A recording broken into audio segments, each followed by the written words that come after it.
please help me in welcoming Dr. Karmen Smith.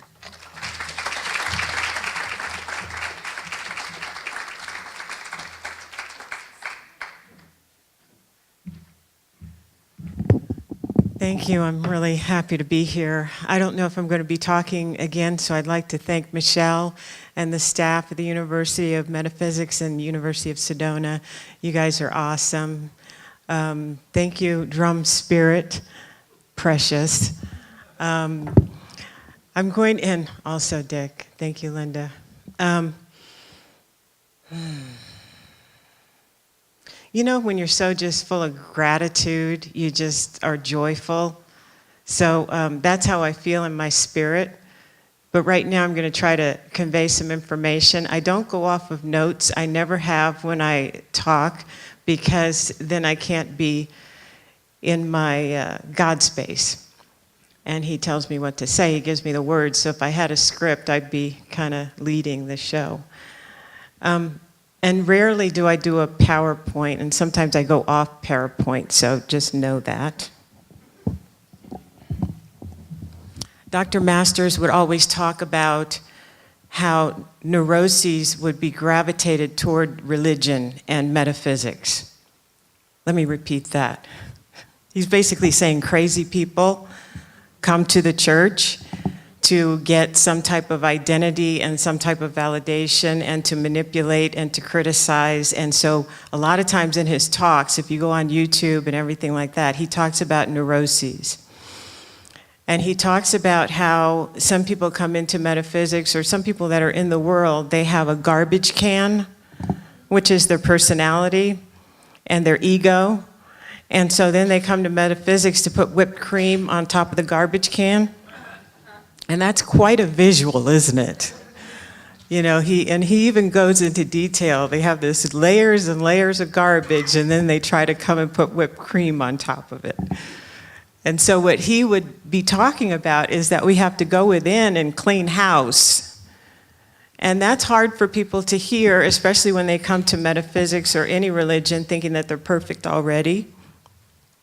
And hear someone saying, no, you've got some stuff going on. You've got that ego, and if you don't look at it, if you don't examine it, if you don't clear off of those layers of garbage, then you can't heal others. So do you see that's the point when we talk about the world needs now love, sweet love? It starts with us, and if we don't love ourselves, then we can't help other people. That the deep secrets of Jesus and all the other teachers was that you heal yourself first, you go within, and only can you heal what is inside you. When you see it in another person, you've already done the work yourself. Oh, that's deep. Because when I came into social work, I came in to help other people. That's what I told myself. But what I was really doing was I was trying to control the dysfunction that I had in my childhood that I couldn't fix. I was going to fix it in you. Do you see the difference? Holy cow. I thought I was going to help people. And what I wound up doing is when you come in dysfunctional to help people, you make them worse. I didn't realize that. So it took me years to recognize, oh my goodness, I need to forgive my father before I can actually be effective. Ooh, that doesn't sound good. I've been holding on to that grudge for 30 years. What do you mean I gotta let that go? So that level of hatred that I had for my father was genetic. It was in my DNA. And so I needed divine healing. And Dr. Masters talked about divine healing. That's when you can't heal your personality on your own. And if somebody points it out to you, you get mad at them. Yeah, you need divine healing. I would not have been able to be with Dr. Masters in a healing capacity, in a one capacity, if I had not healed my unforgiveness towards my father first. That's deep. It means that I couldn't step into my destiny. I couldn't step into who I am holding on to unforgiveness, like Dick was talking about. And so the reason that I was holding on to it was because of domestic violence in my childhood. And in my book and in my lectures, I always use myself as a case study. And I've gone to lectures where professors will talk about trauma and they'll talk about pain and they'll do it from a research standpoint. I like to talk about it as far as how I dealt with it in my life, how I experienced it in my life, and also how I came out on the other side, and then how I help others get to the other side. Because you cannot go on the other side of trauma if you have not healed your identity of pain. So it's like you going in as a victim trying to rescue somebody that's a victim. And I think they call that blind leading the blind. The only thing is we delude ourselves thinking that we're not blind. Oh, that's so hysterical. Okay. Isn't it? It's funny when you're on the other side. When you're not on the other side, that's not funny at all. But I'm telling you, that's funny. Because I know how sick I was. That's why it's so funny. Okay, so I had an identity crisis. Don't you love that picture? He's supposed to open it up and you're supposed to see the S of Superman and there's nothing there. So trauma has an insidious effect on our self-concept. So basically what that means is that I deal with abuse and neglect. When I was younger, I was abused and neglected. I came into this world a loving spirit. When I experienced pain, I saw myself as a victim. I had a lot of hatred towards my father because he was the abuser. Hatred towards my mom because she allowed it. You see how that goes? And you're just like, you forget who you are, which is powerful. And I took on this powerless identity, and when you feel powerless, you blame other people, you don't see the good, you see the bad, what could happen. You see how that perpetuates? So trauma events can change who you are. Trauma causes our identity to shift from victor to victim. Further victimization experiences follow due to the energy vibration of victimhood. In other words, you're starting to create victim experiences because that's what you're vibrating out. So you're creating more victimization. The cycle of suffering. The cycle of suffering is just a loop. I created the human hamster wheel, which I'll show you in a second. The diagram of the cycle of the human hamster wheel helps visualize the cycle of energy created by fear. So basically, when I was a kid, I was afraid of pretty much everything and everyone, but then I covered it over with a shield of protection, which was, I was very judgmental of everybody else, and this was my shield of protection. So you can see where I've come from. I am not there anymore, thank God. I'm slaying and slayed the ego. That's why when I look back on this and I see another person exhibiting that, I see that there is healing. There's a solution. So feelings and behavior can create a self-destructive pattern. The cycle of suffering can be genetic, chronic, and generational. What we're finding out now in research is that trauma can be transferred into your genes. So what your grandmother and grandfather or slavery or the Holocaust or any type of trauma that happened before you were born can be transmuted, transgressed into your genes. So you can experience now. Now the good news is also that healing, positive, wonderful shamanic past that your grandmother and great-grandfather had, that's also passed into your genes, how they coped with things. So that's the good news. The other good news is that by finding the I am within you, the God space within you, you can alter your genetic code. All of this trauma stuff can be erased. Isn't that wonderful? So the cycle of suffering is linked to identity formation caused by trauma. And trauma can be anything like divorce. You see death, being bullied at school or in the workplace, at home. Emotional abuse, physical abuse, rape, financial crisis, 2007, that was pretty traumatic for a lot of people. Losing everything. Disability, abandonment, all of these are trauma events that can change your identity of who you really are. It can cloud it over with what we were talking about before, those behaviors. So domestic violence is what I had, war, you see natural disaster up there, abandonment. A lot of the kids in juvenile detention, they are raised by single parents. They were abandoned by usually the male parent. There's a lot of abandonment going on that causes pain and identity formation of victimhood. Betrayed culture can be traumatic, frequent moves. What that creates in our feelings, you see it's going around like a hamster wheel. So what it's creating is these feelings right here.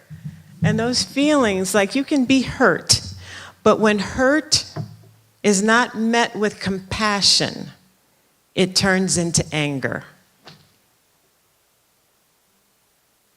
Let me say that again. When hurt is not met with compassion, it turns into anger. And that's when your identity goes into fear. Because compassion is the truth. Compassion shows you back into who you are. That power, that grace, that beauty. But we don't know how to treat people that are going through trauma. We say, get over it. We say, whatever, because we haven't dealt with our own trauma. Or because we feel like it's touching us. It's triggering our trauma. And so we don't want to have anything to do with your trauma. It's triggering me. Triggering my fear. So whenever we meet trauma with anger, it will turn into, or with neutral feelings, it turns into this powerless, guilt, shame, all of those things. And then you see what the reactions are of that person. We blame, we shame, we begin to lie, manipulate. As it goes down, you can see that it gets more into physical. Assault, rape, homicide, and suicide. So whenever you hear like there's a mass shooting or there's a shooting that happens at school and you hear the newscaster say, well, we don't know why he did it. Yes, we do. Yes, we do. That person doesn't know who they are, and they went down that cycle. And when you go down that cycle long enough, it's predictable. It only has a few outcomes. Those are the outcomes. So in order for me to kill you or hurt you physically, I have to not know who I am, because who I am tells me who you are. Our identity is within us. It tells me who you are because we are one. But if I see you as the other, and I'm not particularly happy with myself, then everything that you do, well, I'm just pissed. Do you see how that works? It stems from my identity, and that's how I see you. When you hear the news and you hear somebody talking about that is the other, you are the other, and we don't want you because you're not like me, then what are they creating? They're creating this cycle. There's only a limited amount of outcomes with this cycle. Suicide, homicide, as you can go up the ladder. What we are now, I can see criticizing and judging, controlling. Do you see that? So when things happen, as metaphysicians that are on this cycle, we're not surprised, are we? Because we know there's a limited amount of outcomes here. So let's get to the good news.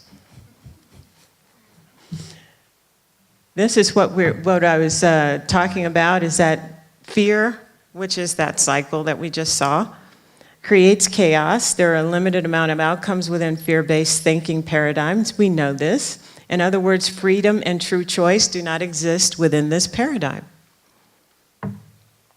Fear creates chaos. So from ego, altering reality. Fear alters reality. What is reality? Reality is that love is all there is. There's only one. There's only one source, one soul, one manifestation on this planet. Fear is like a prism. It distorts the light. It makes us think that there's you and the other. Do you see that there's like dualism? And there isn't. That's a delusion based on fear, because fear alters reality. So you say, what kind of fears are you talking about? Fear of not being good enough? Did you ever get that when you were little? Fear of not being good enough? And then it just progresses in the school system? I don't know about you, but when I was in school, your reading was color-coded and numbered. So based on your reading level, you were either a yellow 5, which was maybe good, or you were a blue 2 and you weren't a good reader, and you were in the same classroom. So didn't kids think, oh, well, I'm better than you, I'm in the yellow. And I play kickball better than you, and I'm better than you. And so fear of not being good enough, yeah, in this society, there's so many examples of that. And it carries over.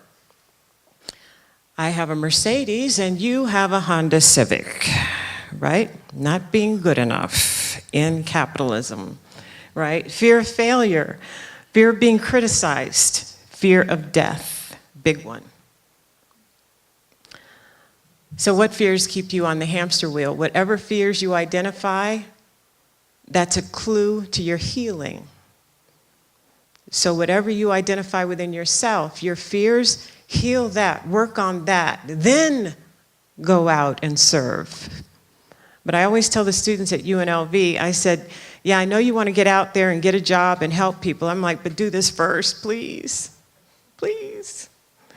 We need healed healers. So the solution is given by the ego. When we identify our fears and pointing us in the direction that needs to be healed, the solution is to be found in who and what we truly are. And yes, I do teach this to regular people. That who and what they truly are is God within them. I go into detention, and I don't care if I'm not supposed to talk about God, I do it anyway. I think the older I get, the more I'm like, okay, yeah, right, okay. And God is inside of you. You know, but when I was younger, yeah, I was like, oh, I'm not supposed to talk about it. I work for the county. I can't go into detention and talk about God. But, you know, you pass a certain age, and I always felt older than my age anyway, because God is infinite. So you just do it anyway, and that's okay. So who are you? Practices that can begin to change the process. Attributes of God are practice. We're always looking for this lightning bolt experience or this fast food kind of spirituality, and there is no such thing.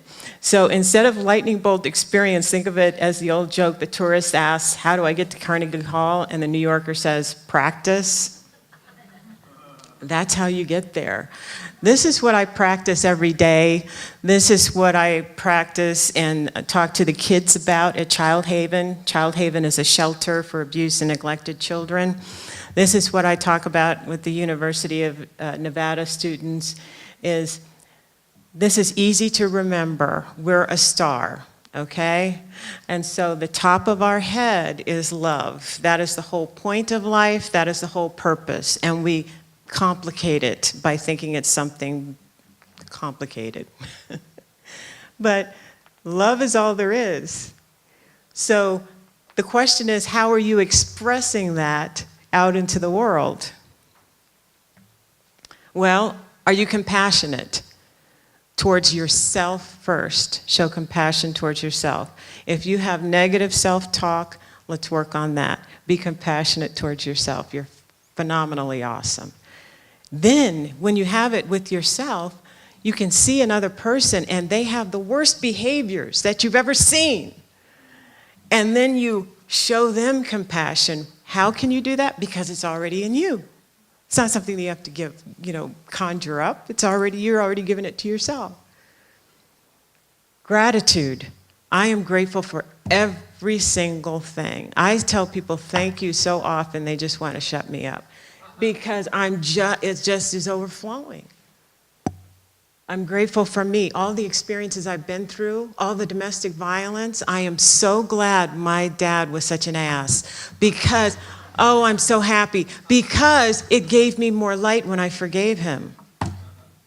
All of our experiences in life give you more light when you're able to rise above them and see, oh, that's why God did that. Oh my God, I didn't know that at the time. How brilliant was that? Okay, then acceptance. I accept myself. My time is up, but trust that the universe has your back. The universe is rigged in your favor. Know it from balls to bone. Okay, and practice this. The 5-pointed star. Namaste.